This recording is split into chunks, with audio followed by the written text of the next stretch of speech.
आगरा में धर्मांतरण का एक बड़ा मामला सामने आया है, जिसमें एक पंजाबी परिवार की दो सगी बहनों को हिंदू से मुस्लिम बनाया गया और उनको कोलकाता में रखा जा रहा था। लेकिन पुलिस ने दोनों बहनों को कोलकाता से बरामद कर लिया है और इस पूरे मामले में 11 लोगों को गिरफ्तार किया। हमारे साथ पीड़ित परिवार मौजूद है, उन दोनों बच्चों के पिता मौजूद हैं, जो आगरा के जूता कारोबारी हैं, जिनकी दोनों बच्चियां घर से चली गई थी, जिनको ब्रेन वॉश किया गया था, रेडिकलाइज किया गया था और मुजाहिद की तरफ लेकर के जा रहे थे। सर, आपकी दोनों बेटियां इस पूरे मामले में धर्म परिवर्तन का शिकार हुई हैं गैंग का। किस तरीके से शुरुआत हुई, कहां से आपकी बेटी को रेडिकलाइज किया जाने लगा?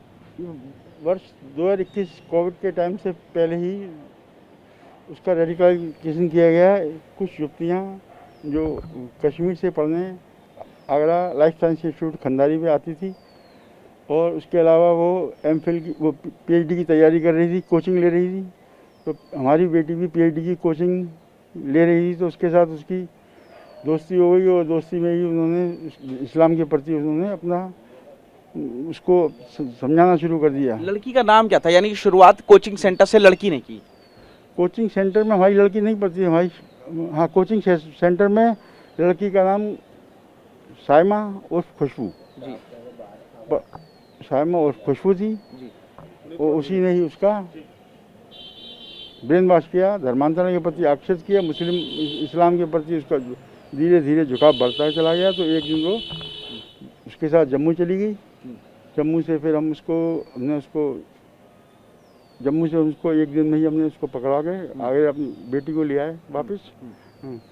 तो उसके बाद से फिर वो धीरे धीरे शुरू में तो थोड़ी काफ़ी वो थी, भावुक थी कि मैं नहीं आई, मेरे को क्यों ले गए, मेरे को क्यों ले आए यहाँ पे, मैं तो यहाँ पे आई हूँ। तो उसकी फिर वो धीरे धीरे 10-15 दिन में ठीक होती चली गई। और फिर इसी दौरान जो है छोटी वाली बेटी को एक जिज्ञासा हुई कि आदमी सोचता है कि यार मेरी बड़ी बेटी क्यों चली गई, इसका क्या कारण है, मैं इसका सर्च तो करूं। सब में जिज्ञासा होती है, पढ़ने लिखने सीखने। तो उसमें जिज्ञासा हुई, तो उसने भी यूट्यूब पे इस्लाम के प्रति सर्च किया, कुरान के प्रति सर्च किया कि इस्लाम इसमें क्या क्या है। तो उसने भी थोड़ा सर्च किया और फिर उसके आने के बाद वो दोनों साथ होती थी, तो थोड़ा बहुत उसने भी जो सीखा था उसको उसकी विशेषता बताना शुरू कर दिया। तो इस तरह वो छोटी वाली उस समय 14 वर्ष की थी और उसका 14 वर्ष से ही सीखने की जिज्ञासा थी। लेकिन इसमें इनका एक जो टारगेट होता है वो होता है 18 वर्ष से ऊपर की बेटियों का। जैसी वयस्क होती हैं तो उसको वो धर्मांतरण के प्रति आकर्षित करते हैं। उसका वो वेट करते हैं कि साल जैसे ही 2 साल पहले 2 साल 1 साल 1.5 साल जो भी आधा महीने 6 महीने उसमें उसका वेट करते हैं। उसके कंप्लीशन होने के बाद ही वो अपने टारगेट सेट करते हैं। यानी कि जब वो 18 साल से कम की थी तो इन्होंने टारगेट चुन लिया था, तय हो चुका था कि जैसे ही बेटी 18 की होगी उसको बुला लेंगे। और जब वो 18 की हुई तो उसको कोलकाता ले गए। दोनों साथ चली गई। दोनों साथ चली गई। आपको भी कभी ब्रेन वॉश करने की आपको या आपके परिवार में और लोगों को कोशिश की दोनों बेटियों ने? नहीं, बेटियों ने कोई नहीं करी। बड़ी वाली साइमा ने ही पहले 2021 से पहले 1-2 बार बात करी थी मिसेज से, अपने इस्लाम के प्रति बताया कि आंटी आप भी पढ़ के देखो, इसमें बहुत अच्छी चीज़ें हैं ये।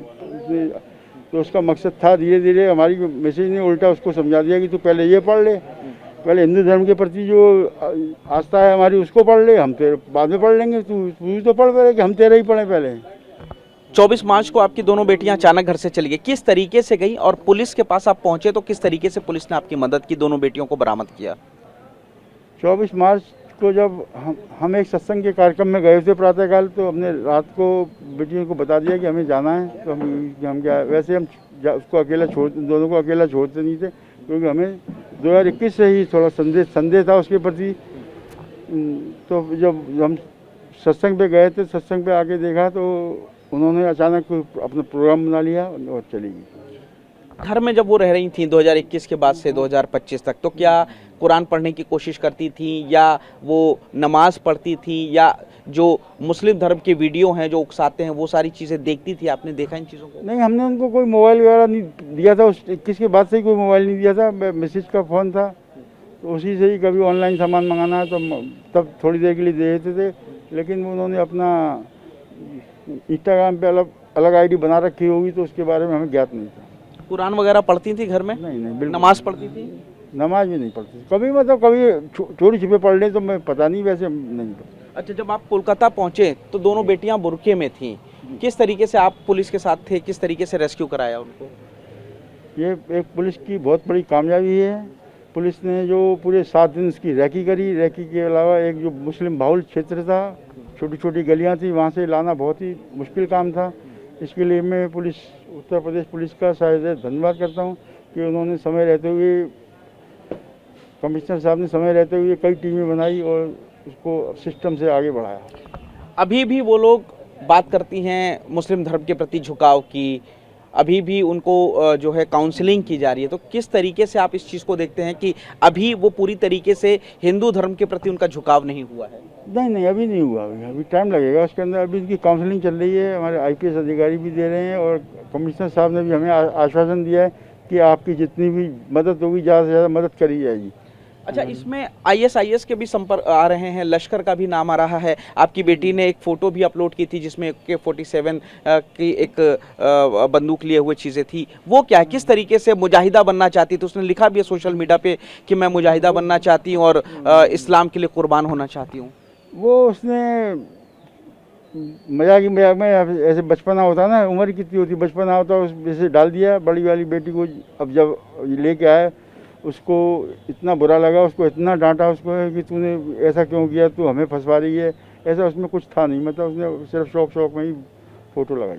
विदेशी फंडिंग का भी मामला आ रहा है कि ये जो विदेशों से, लंदन से, कनाडा से, अमेरिका से इनको पैसा दिया जाता था, दुबई से, और इस तरीके से टारगेट किया जाता था। लश्कर का भी हाथ सामने आ रहा है, एक बड़ा नेटवर्क है, उसके बारे में? हाँ, इसमें कई खाते इन्वेस्टिगेशन टीम ने खंगाले हैं, उसके अंदर क्लू मिले हैं इनको, इन्वेस्टिगेशन टीम को, सर्विलांस टीम को, तो उसकी डिटेल ज़्यादातर पुलिस के साक्ष्य में ही उपस्थित है। आपको तभी पता लगा जब लड़की जम्मू कश्मीर चली गई थी पहली बार 2021 में? जब हमें तब एक दिन जैसे हमने गुमशुदगी की रिपोर्ट लगाई, उसकी एक 48 घंटे के अंदर हम उसको ले आए। अच्छा। हाँ, वो मामला ऐसा हुआ कि उसकी एक बड़ी सिस्टर जो जम्मू में रहती थी, तो उसके यहाँ रुकवाया, उसने खाना वाना खिलवाया, और जब हमने पूरी पुलिस टीम से कई फ़ोन करवाए, कई अपने फ़ोटो वोटो वहाँ चस्पा करवा दी, क्योंकि हम पे उसका नंबर था, मोबाइल नंबर साइमा का। तो जो फ़ोटो वगैरह चुपकाई तो वहाँ जगह जगह फ़ोटो लग गई, तो उनको लगा, पुलिस का भी प्रेशर आ रहा था, तो उन्होंने कहा इसको कश्मीर लेके, अनंतनाग लेके चलते हैं। अनंतनाग की रहने वाली थी, वो 170 किलोमीटर दूर था ऊपर। तो इन बिटवीन क्या हुआ, 10 किलोमीटर ही चले थे गाड़ी से, छोटी छोटी गाड़ियाँ चलती हैं जिसमें 4 से सवारियाँ ही होती हैं, 10 किलोमीटर ही चले थे। कुदरत का कोई एक करिश्मा हुआ, उस दौरान लैंड स्लाइडिंग हो गई। लैंड स्लाइडिंग के अंदर हमारी बेटी और वो साइमा दोनों पकड़ ली गई। अच्छा, ये बताइए, जब वो बेटी आपकी वापस आई 2021 के बाद से, तो आप लोगों को भी बोलती थी इस्लाम धर्म के बारे में, उसकी अच्छाइयाँ गिनाती थी? वो अपना ही करती थी, मतलब शुरू में आने के बाद, फिर धीरे धीरे उसका हम गया, उसका झुकाव कम होता है, अपना ही करती थी जो कुछ करती थी। हमें कहती थी पढ़ो, लेकिन हम क्यों पढ़े? हमने कहा पहले हमारा संदेश है कि एक ऐसा ग्रंथ है सत्यात प्रकाश, मैंने उसको कई बार पढ़ने के लिए भी कहा, मैंने कि इस पुस्तक को पढ़ो, इसमें सब ज्ञान है पूरे देश का, पर वो पढ़ने को समझने को तैयार नहीं। दोनों बेटियों ने इस्लाम धर्म कबूल किया, 2 मुस्लिम लड़के भी उनके साथ वहाँ पर रह रहे थे बकर महल में, सकुशल बुरा करके अब पुलिस छुड़ा करके लेके आई है। क्या कहना चाहेंगे, किस तरीके से वो ISIS के नेटवर्क से बची, लश्कर के नेटवर्क से बची? हाँ, आगे क्या उनकी योजना क्या थी वो तो आप सबको पता ही है। आज के समय में वो जब ले आए तो वो, अब हम संतुष्ट हैं अपनी पुलिस की कार्रवाई से। मानते हैं कि आतंकवादी बनने से बच गई फिलहाल? अभी तो इतना जल्दी तो नहीं होता, क्योंकि उन्होंने वहाँ पे अपना ही कुछ ट्यूशन पढ़ाना शुरू कर दिया था 1-2 बच्चों को, और प्लस 1-2 जगह इंटरव्यू दिया था, उनके अपॉइंटमेंट भी 2 हो गए थे। उनके होनहार बेटियाँ हैं, तो होनहार बेटियों को 100 बेटियाँ, लेकिन आगे हो सकता था, डर था आगे बिल्कुल होने की संभावना थी, बिल्कुल आतंकवादी बन जाती। बिल्कुल मतलब अगर फौरन निकल जाती बाहर तो 100% यही होना है। अच्छा, ये बताइए, जो आरोपी पकड़े गए हैं 11, इनमें से किन किन के संपर्क में आपकी बेटी थी? सिर्फ वो 2 कलकत्ता के हैं, रिद बनिक और एक मुस्लिम युवक है, उसके संपर्क में ही थी, तो थोड़ी उसकी हेल्प कर रहे थे, कभी कोई जरूरत होती थी तो सामान ला के दे देते थे। कोलकाता ही क्यों गई, किस तरीके से, कौन? कोलकाता इन्होंने मृत बंदे की था, उसने ही कहा था कि आप यहाँ पे आ जाओगी तो यहाँ पे सेफ रहोगी, आप कोलकाता। नहीं तो वो उसके फोन के जरिए संपर्क में थी या सोशल मीडिया के? दिल्ली से ही उसको किसी ने नंबर दिया था, इससे संपर्क कर लेना, इससे कर लेना, तो आगे हेल्प करते जाएगा उसमें। जाहिर तौर पे पिता हैं, भावुक भी हैं, खुश भी हैं कि उनकी बेटी आतंकवादी बनने से रह गई है, बच गई है, पुलिस उसको सकुशल छुड़ा के लेके आई है। तो साइबर क्राइम की जो आगरा की टीम है उसने काफ़ी मेहनत की। इंस्पेक्टर रीटा यादव अपनी टीम के साथ गई और बुरके में वो दोनों बेटियां थी जब उनको कोलकाता के बकर महल इलाके से पकड़ा गया। फिलहाल साइबर टीम आगरा ने एक बड़ा काम किया है, एक बड़ा खुलासा हुआ है धर्मांतरण का, जिसमें हिंदू बेटियों को मुस्लिम बनाया जा रहा था। आईएसआईएस इसमें इन्वॉल्व है और कहीं ना कहीं विदेशों से इनकी फंडिंग हो रही थी। लंदन, इसके अलावा कनाडा, अमेरिका और दुबई से हवाला के जरिए पैसा आता था और इनको जो तार हैं वो लश्कर से जुड़े हुए भी बताए जा रहे हैं। फिलहाल पुलिस इस पूरे गिरोह की जो नेटवर्क है उसको खंगाल रही है और 11 लोगों को फिलहाल गिरफ्तार किया गया है। कैमरामैन कपिल के साथ पुनीत शर्मा, TV9 भारतवर्ष, आगरा।